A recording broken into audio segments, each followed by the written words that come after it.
श्री स्वामी समर्थ मंडळी. तर बघा आज किती तेल लावलंय मी आणि वेणी घातले. केस खूपच विस्कटत आहेत, म्हणजे गुंता एवढा होत नाही आता शॉर्ट केल्यामुळे, आणि वेणी घातल्यामुळे तर लगे ओळखायला येतात की मी केस कापलेत. कालच्या व्हिडिओमध्ये पण कळलं असेल तुम्हाला. तर बघा केवढीशी वेणी आली, म्हणजे खूप केस कापलेत मी. आणि का कापले त्याचं जेन्युइन रिझन आहे. असेच नाही मी कापले एवढे मोठे केस, मला पण कापताना नको वाटत होतं. तर त्याचा व्हिडिओ मी आता टाकते, तर बघून घ्या. तर बघा माझी एवढी लांब केस होती, म्हणजे निम्म्याला निम्मी कट केलेत म्हणायला काही हरकत नाही.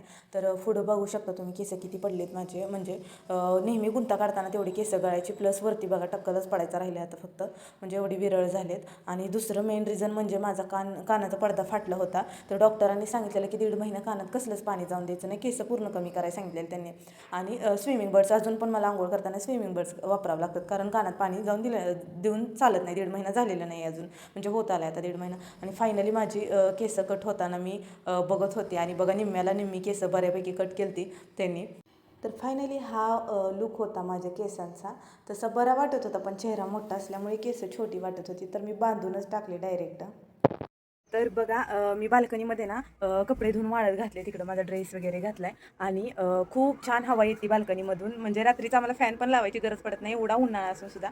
आणि खाली बघा झाडांना मी पाणी वगैरे घातले, व्यवस्थित बाल्कनी धुवून घेतली.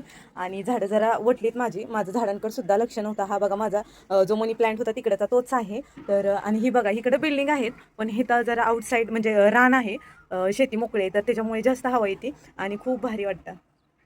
व्हिडिओ आवडला असेल तर लाईक शेअर सबस्क्राईब करायला विसरू नका. चला भेटू पुढच्या नेक्स्ट व्हिडिओमध्ये, तोपर्यंत बाय.